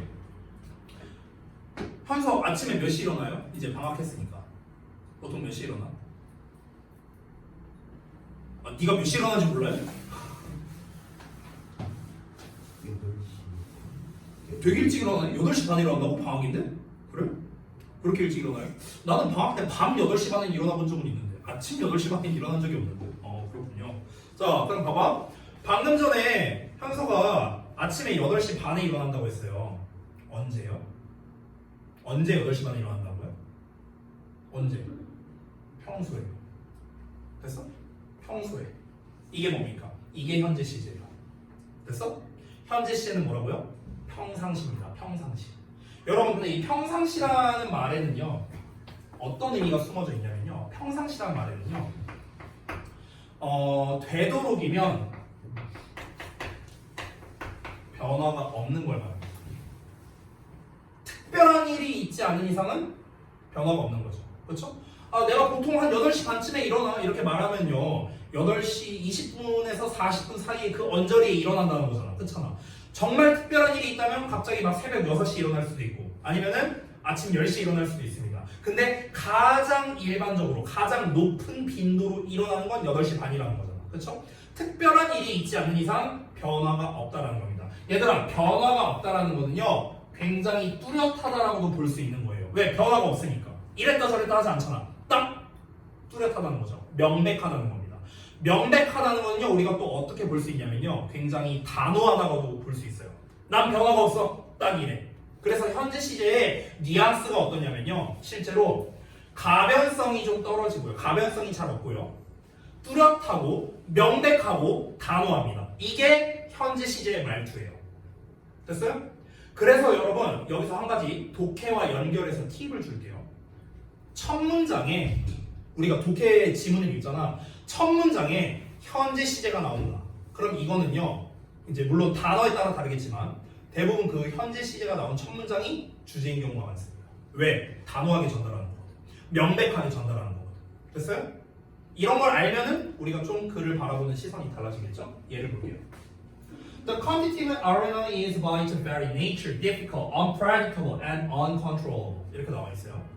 그럼 경쟁이 벌어지는 경기장은요 원래 힘들고요 예측 불가능하고 통제할 수 없답니다. 이렇게 이제 해석을 했습니다. 여기 현재 시제 보이죠? 그렇죠? 그러면은 경쟁이 벌어지는 경기장의 특성이에요. 이게 특성. 이 특성은 변하지 않습니다. 원래 이렇다고요. 심지어 여기서 강조해주는 말도 나왔잖아. 원래라는 말까지도 써뒀죠. 그렇죠? 경기장이란 이러하다라고 어떻게 뚜렷하고 어제도 그랬고 오늘도 그렇고 내일도 그럴 거다. 이런 평상시의 특성을 전달하는 거죠. 그래서 현재 시제가 등장하면요 어떤 정의를 내릴 때 현재 시제를 쓰는 경우도 많아요. 얘는 이러하다. 됐니? 자, 그에 반해서 과거 시제는 어떠냐면요 희미합니다. 왜냐? 과거 시제는 여러분도 알다시피 옛날에 일어난 일이죠. 현재 시제는 말 그대로 현재 시제니까 지금 일어나고 내일도 일어날 거고 언제든 일어나는 거. 이게 현재 시제인데 과거 시제는 과거에 한 번 일어났었던 일 이러고 끝이란 말이야. 그렇기 때문에 좀 멀리 있어. 그래서 내 눈에 보이지 않는 모호하고 애매하고 희미한 거. 이게 바로 과거 시제의 느낌이에요. 알겠니? 여러분은 키워드를 이렇게 가져가세요. 현재 시제 뚜렷하고 평상시입니다. 과거 시제 희미하고 애매합니다. 됐어? 이렇게 좀 키워드를 딱 한번 생각을 해보세요. 예를 들어보겠습니다. A family was amazed by the isolation they experienced when they moved into their San Francisco neighborhood. 이렇게 나왔는데요. experienced, moved, was 전부 다 과거 시제로 나와 있죠. 그렇죠? 한 가족이 샌프란시스코의 이제 한 지역으로 이사를 하면서 그들이 겪었던 고립감에 의해 한 가족이 놀라움을 금치 못했다. 뭐 이런 내용이 나왔습니다. 즉 예전에 한 번 그런 일이 있었다. 그냥 이런 얘기일 뿐이고요. 지금 내 눈앞에 보이는 사실이 아닌 굉장히 희미하고 애매한 일이다. 이렇게 여러분이 생각을 해주시면 됩니다. 자, 그러면 정리하자면 이렇게 됩니다. 현재 시제는요. 평상시에 일어나는 팩트 또는 팩트라고 주장하는 것. 됐어? 이것을 전달하는 겁니다. 단호하고요. 변화가 없어요. 아까 말했던 내용이죠? 첫 문장에 나오면 주제일 가능성이 높습니다. 오케이? 과거는요. 눈앞에 보이지 않는 희미하고 애매하고 그런 느낌의 표현입니다. 그래서 확신이 떨어지는 거예요. 과거 시제는. 됐어? 자, 그러면 지금 제가 시제를 설명드렸거든요. 시제? 그럼 시제에서 현재 시제와 과거 시제를 나눠서 설명했는데 현재 시제는 다시 한번 보다 뚜렷하고요. 평상시입니다. 얘는 희미하고요. 모호합니다. 됐어? 이렇게 간단하게 정리를 할 수 있습니다. 여기까지 되셨나요? 어려운 거 없죠?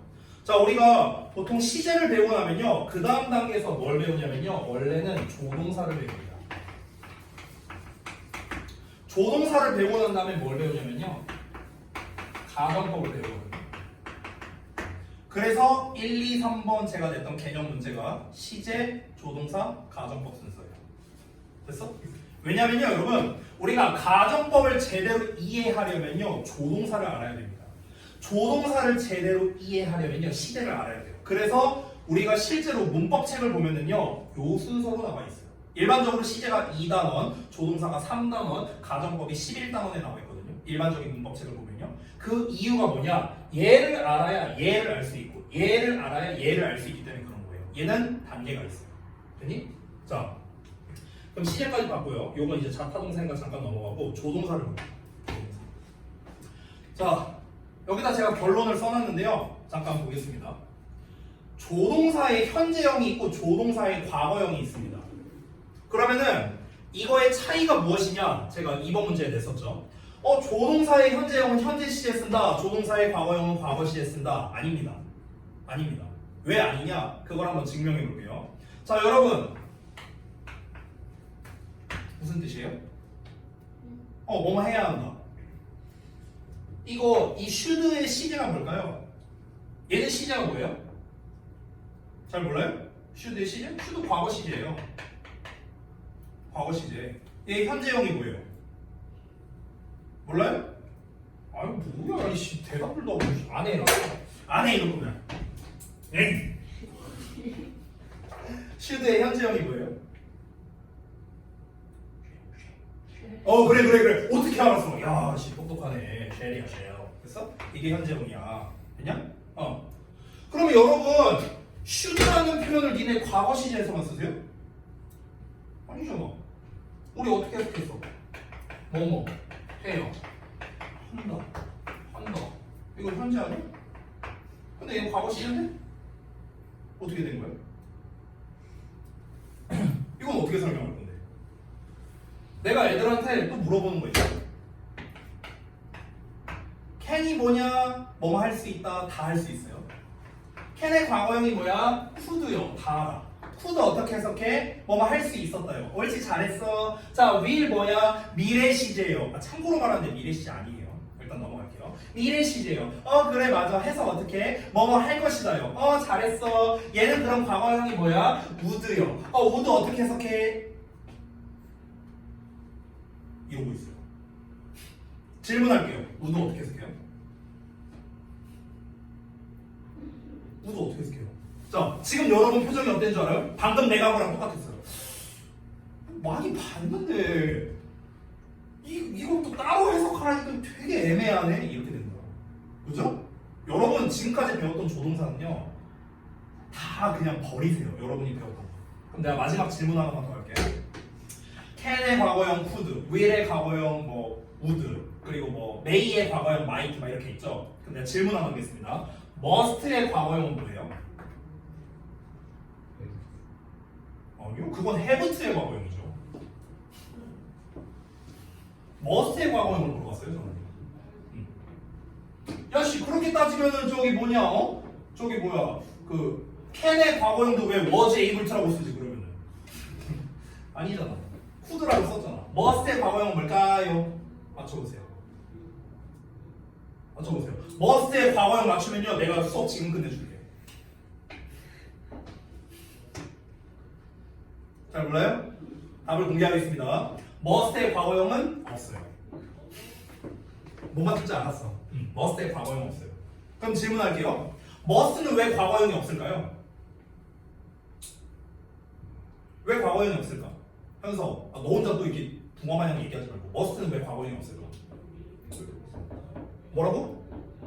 잘 못 들었어 내가. 뭐야? 아니 이렇게 들려. 하나도 안 들려. 성대를 써. 지금 내가 성대를 써서 얘기하고 있잖아. 뭐라고? 한 번만 더 얘기해줘.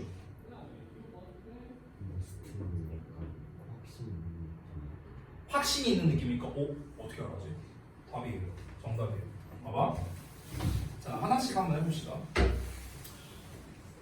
일단 방금 전에 나왔던 거에 대한 답을 주자면요. must는 뭐뭐 해야 한다 또는 뭐뭐임에 틀림없다. 뭐뭐임에 틀림없다. 이 뜻이 있죠. 뭐뭐임에 틀림없다는 건 방금 현서가 말했다시피 100% 확신입니다. 예를 들면 이런 거 있잖아. 만약에 서정이는 무조건 남친이 있을 거야. 뭐 이런 거. 이런 거는 이제 확신이잖아. 확신. 예시예요. 그러니까 남친이 있음에 틀림없어. 무조건 있어. 확신이죠. 근데 확신은요 이거 아니에요? 그쵸? 뚜렷함이죠. 근데 확신인데 어떻게 희미하고 애매한 표현을 쓸 수가 있겠습니까? 그래서 must는 과거형이 오는 거예요. 됐냐? 연결되는 거 보여요? 연결되죠? 우리가 아까 했던 시제랑. 그럼 봐봐. 정리를 좀 할게요. 조동사의 현재형은요. 현재형이라 쓸게요. 조동사의 현재형은요. 요 특성을 가지고 있고요. 조동사의 과거형은 요 특성을 가지고 있습니다. 됐어? 모두가 다 하나의 예외도 없이 전부 다. 자 그러면 조동사의 현재형 저희가 결론을 썼는데요.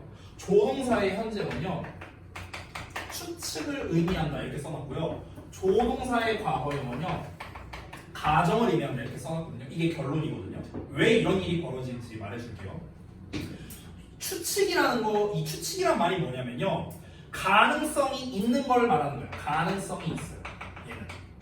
근데 가정은요. 가능성이 제로예요. 됐어? 가능성이 있다는 거는요. 비교적 더 뚜렷함을 말하는 거거든. 맞죠? 확신이 아까 현재 시제 내가 확신이라고 했잖아. 뚜렷하고 명백하고. 그렇죠? 그러니까 가능성이 있는 추측의 의미를 나타내는 거예요. 얘는 희미하고 모호하고 내 눈에 안 보입니다. 그렇기 때문에 가능성이 없는 가정의 의미를 나타내게 되는 거예요. 됐니? 그래서 제가 여기다 다시 써볼게요. 여러분 예를 들어 조동사의 과거형 could에다가 내가 뒤에 동사 원형을 썼어. 그럼 질문할게요. 얘는 시제가 뭘까요? 현재일까요? 과거일까요? 여러분은 여태까지는 대부분 이렇게 알고 있었습니다. 물론 얘가 되는 경우도 있습니다. 근데 기본은요. 현재 시제. can의 동사 원형은 시제가 뭘까요? 현재 시제. 됐어? 그럼 차이가 뭡니까? can은 추측의 의미로서 현재 시제고요. 얘는 가정의 의미로서 현재 시제인 거예요. 됐냐? 선생님 근데 저는요. 추측의 의미로서 과거를 표현하고 싶은데요. 그럼 어떻게 써야 돼요? 그럼 그때 could의 동사원형 쓰면 되나요? 안 되죠. 이건 의미가 달라지잖아. 얘네 둘은요. 의미가 다른 거예요. 시제가 다른 게 아니야. 시제가 다른 게 아니고요. 의미가 다른 거야. 의미가. 얘는 추측, 얘는 가정. 의미가 달라. 내가 만약에 이놈을 과거로 쓰고 싶다고 해갖고 이렇게 바꿨어. 그럼 이거는요. 의미가 달라집니다. 시제도 심지어 똑같죠. 그렇죠? 그래서 아마 여러분 본 적 있을 겁니다. 이 can의 동사 원형을 만약에 과거로 쓰고 싶어. 어떻게 쓸까요? have pp라는 형태로 쓰는 거예요. 됐냐? 본 적 있을 겁니다. 그럼 이렇게 하면은 can have pp 하면 뭐가 되는 거야? 이게 바로 과거가 되는 겁니다. 추측의 과거형이야. 추측의 과거형.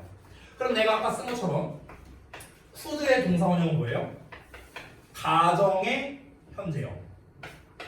그럼 could have pp면 가정의 과거형이 되는 거야. 됐냐? 이게 조동사를 제대로 이해하는 겁니다. 자, 방금 제가 얘기했던 내용을 정리한 건데요. 추측이라는 거는 발생할 수도 있습니다. 왜? 현재 시제는 현실적이거든요. 눈에 보이거든요. 근데 가정이란 건 발생할 가능성이 없어요. 왜? 과거는 희미하니까요. 됐냐? 이게 결론입니다. 제가 이 PPT에는 가정법에 대한 이야기를 안 썼는데 이거는 그냥 말로써 설명을 드리겠습니다. 그럼 여기에서 연결되는 게 뭐냐? 이게 바로 가정법. 가정법이 뭐겠습니까? 얘가 가정의 의미를 갖고 있다 했죠. 여기서 연결되는 거예요. 됐냐? 우리가 흔히 가정법이라는 걸 떠올리면요. 니네 머릿속에는 대부분 얘부터 떠올립니다. 근데 이게 아니에요. 가정법은요. 조동사의 과거형에서 출발하는 거예요. 됐어요? 우리가 흔히 중3 때 보통 가정법을 배우거든요. 문법 시간에. 근데 그때 어떻게 배우냐면요. 이렇게 배웁니다. if 가정법 과거는 if 주어 동사의 과거형이 나오고 주어 조동사의 과거형의 동사원형이 나와. 이게 가정법 과거야. 그러면서 문법 책에 절대 빠지지 않고 나와 있는 멘트가 있어요. 뭔지 알아요? 현재 사실에 반대해요. 이렇게 나와 있어. 이거 아마 본 적 있을 거야. 문법 책에서. 근데 내가 어렸을 때 공부하는데, 내가 대학생 때 이 가정법을 공부하는데 아무리 생각해도 이해가 안 되는 게 있었어. 뭐였냐면은, 아니 얘 이름이 뭐야? 가정법 과거잖아. 이름이 과거잖아. 아니 근데 현재 사실에 반대래. 난 이게 이해가 안 되는 거야, 대학생 때. 아니 이름에 과거라고 돼 있는데 왜 현재 사실에 반대야? 그리고 현재 사실에 반대라는 이 말도 난 이해가 안 됐어요. 저는 그랬어요. 저는 공부할 때. 여러분 혹시 왜 그런지 알아요? 이름이 가정법 과거잖아. 근데 왜 현재 사실에 반대요? 이유를 알겠습니까? 이제는 알아야 돼요. 이제는. 왜? 봐봐. 우리가 요 놈의 명칭을요 가정법 과거라고 부르는 이유는 뭐냐? 일단 과거 시제를 썼으니까. 과거형이에요. 정확하게 말하면.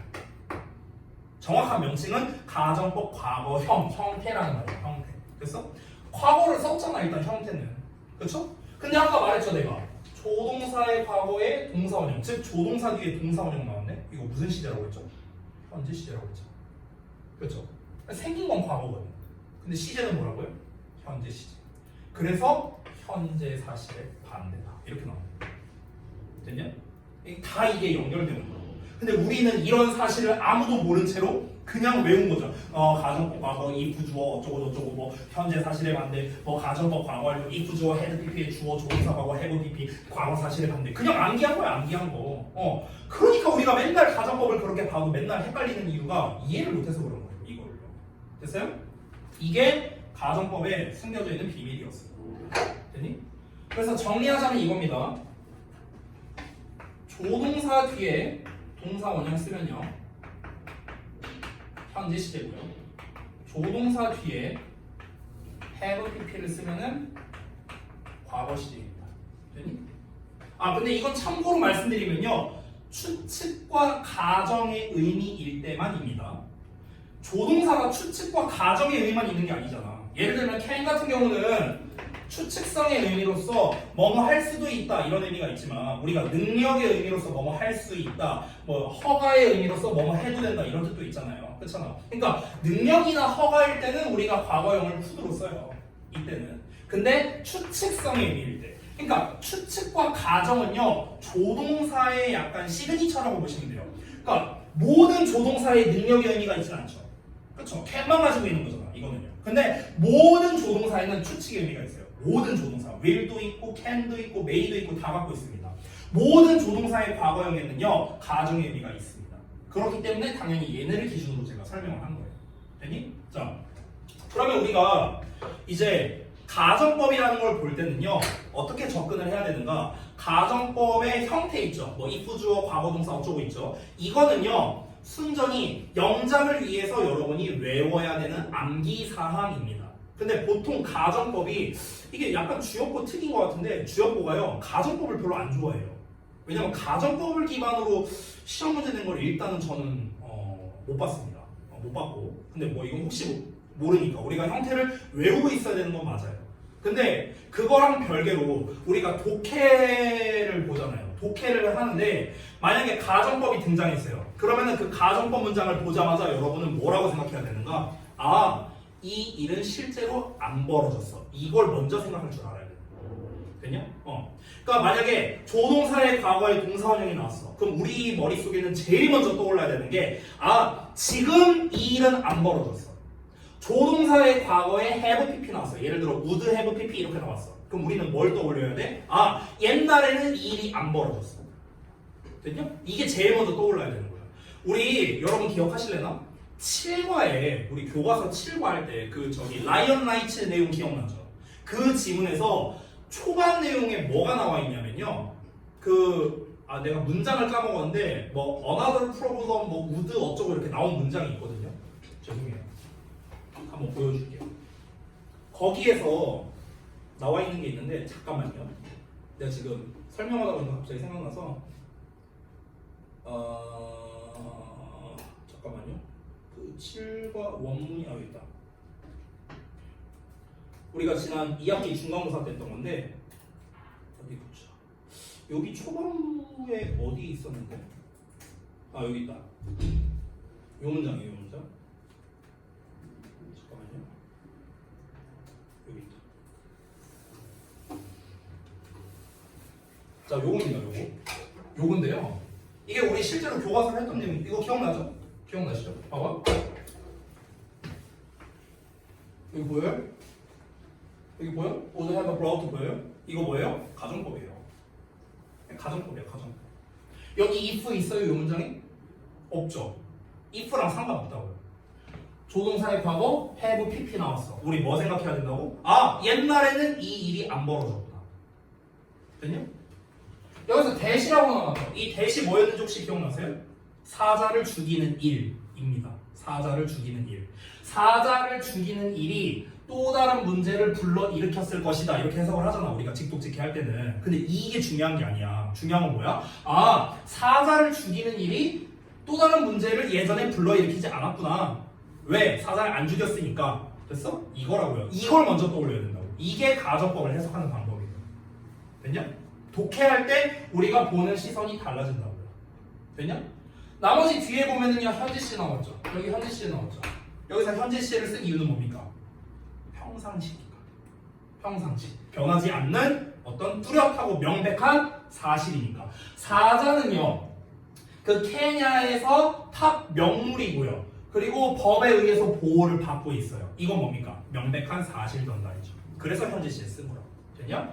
자, 그래서 3단 구조. 시제, 조동사, 가정법까지 봤습니다. 사실 지금 설명한 요 세 내용이 있죠. 이거는요, 어법 문제 푸는 거랑은 1도 상관없습니다. 왜? 내가 항상 얘기했던 것 중에 하나, 동사 관련 어법 문제 풀 때 시제 문제는 웬만하면 안 나온다. 내가 얘기 엄청 많이 했죠. 그렇죠? 그러니까 얘네들이 어법으로는 안 나와요. 셋 다 뭔 줄 알아요? 독해 때문에 그런 거야. 독해 때문에. 그러니까 우리가 지금 오늘 내가 간단하게 한 이 내용들은요, 어법 문제 잘 풀자고 지금 알려준 것들이 아닙니다. 하나도 없어요. 그거는요. 전부 다 뭐냐면 올바르게 독해하자. 그런 취지로 알려준 겁니다. 하나만 설명하고 끝낼게요. 다 하기에 너무 많으니까. 뭐 관계대명사나 여러 가지 있는데 나머지는 제가 시간 되면 다음 시간에 좀 하도록 할게요. 그 6번 문제를 좀 볼게요. 6번 문제. 그것만 하고 끝낼게요. 자, 사역동사입니다. 제발 부탁인데, 사역동사요. 제발 부탁인데, 시키다라고 좀 해석 좀 하지 마세요. 제발. 이거 누가 유행시켰는지 모르겠어요. 저 시키다, 랩 시키다, 헬프 시키다. 아, 진짜 막 진절머리가 납니다. 시키다가 아니에요, 여러분. 자, 봐봐. 사역동사라는 게 뭐냐면요. 주어가 어떤 행동이 있죠. 어떤 행동이 있는데, 이거를 주어가 직접 하는 게 아니라, 남이 해줄 때.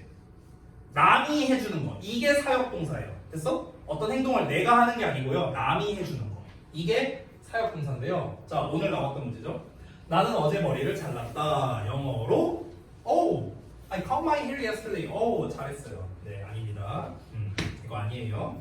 자, 이 답을 맞추신 분이 한 두세 분 있었거든요. 자, I cut my hair yesterday가 어느 상황에 쓴지 알려줄게요. 잘 봐봐. 이 컷에 대한 주어가 I죠. 그렇죠? 그럼 내가 내 머리를 잘랐다는 거거든요. 무슨 원빈도 아니고 이렇게 잘랐다는 거예요. 아저씨 나온 거거든요. 여러분 친구들끼리 얘기할 때, 여러분이 저한테 이렇게 얘기할 때도 있죠. 쌤 어제 머리 자르셨어요? 이렇게 물어보잖아. 그럼 여기서 어제 머리 자르셨어요? 라는 물어보는 게 진짜 내가 집에서 내 선생님이 직접 머리 자르셨어요? 이게 아니잖아요. 여러분이 물어보는 의도는 뭡니까? 좀 길게 말하자면 선생님 어제 선생님이 가시는 미용실에 가셔서 미용사에 의해서 머리가 잘리셨나요? 이거잖아요. 그쵸? 근데 너무 길잖아. 그러니까 여러분이 우리가 줄여서 말하는 거죠. 쌤 어제 머리 잘랐어요? 이렇게. 그쵸? 머리 자른다는 그 행동을 내가 한 건가요? 내가 한 게 아니에요. 미용사가 한 거죠. 그쵸? I cut my hair yesterday는 어떤 상황에 쓰는 거냐? 그 행동을 내가 직접 할 때예요. 됐어? 저기 원빈이나 아니면 기안팔사처럼 지가 직접 머리 자를 때 이때 쓰는 게 I cut my hair 이겁니다. 됐어? 자, 그러면 답을 어떻게 써야 될까? 내가 직접 하는 행동이 아니죠. 이때 쓰는 게 사역동사예요. 그래서 I had my haircut yesterday 이렇게 쓰는 게 정답이에요. 됐냐?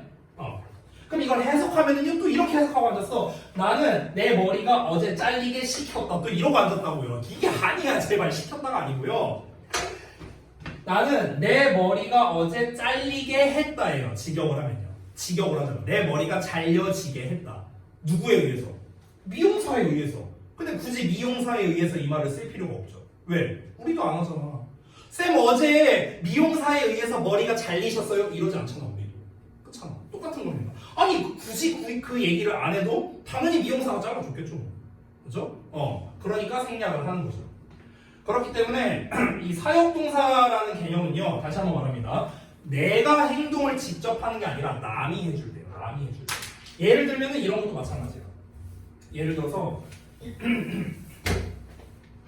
으차 내가 만약에 나 어제 개명했다 이렇게 볼게요. 나 개명했어. 그러면은 I changed my name 이렇게 쓸 수 있는데 이것도 당연히 틀리죠. 내가 내 이름을 바꿨다. 틀리죠. 왜? 아니 예를 들어서 이제 서정이가 나한테 와서 쌤 저 이름 바꿨어요. 전 이제부터 최서정이 아니라 전 최사장이에요. 전 사장님이라고 불러주세요. 이랬어요. 예를 들어서. 그러면 네가 민증 나오면 거기 최사장이라고 나오나? 아니잖아. 법적 이름은 여전히 최서정이에요. 우리가 개명을 하려면 어떻게 해야 됩니까? 어디 뭐 법원 가서 뭐 개명 신청하고 뭐 이렇게 해야 되잖아요. 그죠? 그러면은 내가 내 이름을 바꾸고 싶다고 해서 마음대로 바꾸는 게 아니죠. 어떤 행정 절차가 있을 거 아닙니까? 그러면 내 이름을 바꾸는 걸 내가 직접 하는 게 아니라 법원의 어떤 그 공무원이 뭐 어떻게 해주는 거겠죠. 그렇죠? 그럼 마찬가지로 어떻게 하는 겁니까? I had my name changed로 써야 되는 거예요. 됐어요? 내 이름을 내가 바꾸는 게 아니니까. 내가 직접 하는 게 아닐 때 사역동사를 쓰는 겁니다. 내가 직접 하는 게 아닐 때. 그럼 요 경우는요 어떤 식으로 쓰는 걸까? 어떤 식이냐면요 주로 닉네임 바꿀 때입니다. 닉네임 바꿀 때. 됐어? 예를 들어서 저는 본명이 김대성이라고 본명을 쓰지만 저는 영어에서는 로이쌤이라고 이름을 부르잖아. 그렇잖아. 근데 이거 약간 TMI인데요. 제가 원래 영어 이름이 로이가 아니었어요. 원래. 내가 이거를요 2014년부터 이 이름을 썼어요. 그 전까지는 원래 딴 거였어요. TMI. 갑자기 TMI 방출. 원래 로이가 아니고요. 원래 머니였어요. 머. 원래 제가 쓰던 영어 이름. 근데 내가 바꿨어요 2014년에. 왜 바꾼 줄 알아요? 우리 아들내미 태어났거든. 우리 아들내미 이름이 뭐예요?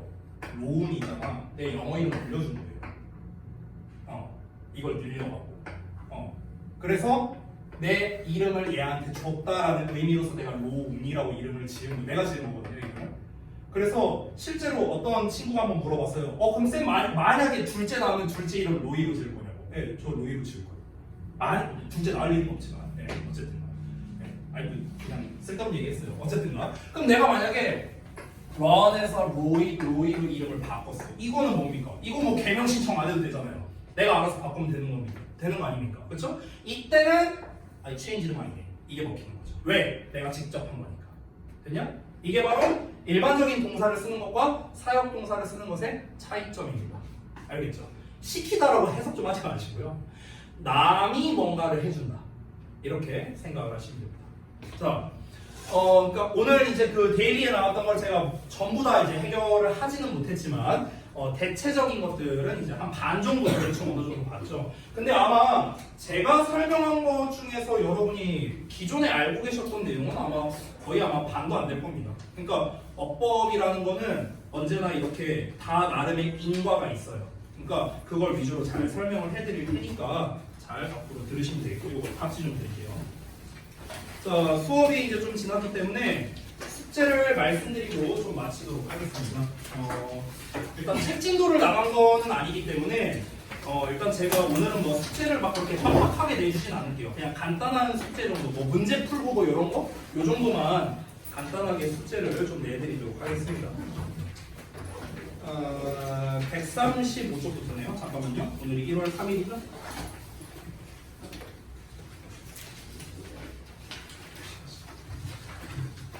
잠깐만요. 이세 공이 어디까지냐?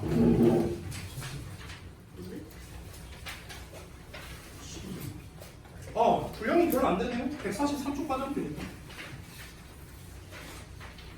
일단 여기까지 하는데 뭘 어떻게 해야 되는지를 좀 알아야 되니까 그거를 좀 상세하게 제가 좀 정리를 해드리겠습니다. 일단은 모든 이제 일단 전부 다 푸시고요. 전부 다 풀고 그 다음에 문장이 한 문장 단위로 이렇게 나눠져 있죠. 그래서 전부 다 구문 분석 하시면 됩니다. 그리고요, 어쨌든 기본적으로 어법 문제인데 일단 이 부분은 오늘 진도 나간 거는 아니기 때문에 원래는 제가 어법상의 근거 쓰는 것을 숙제로 내주긴 하지만 그 부분은 좀 생략하도록 하겠습니다. 그 부분 생략하고 일단 문제 푸는 거랑 구문 분석하는 거 이 정도만 내드리도록 할게요. 이 정도면은 뭐 사실 일주일치 숙제인데 이거 일주일이 뭐야? 이거 30분이면 하라고 그렇죠? 금방 할 수 있으니까 다음 주 수요일까지 잘 해와 주시면 되겠습니다. 그렇죠? 자, 오늘 여기까지 하고 마치도록 하겠습니다. 수고 많이 하셨고요. 수고하셔도 됩니다. 끝.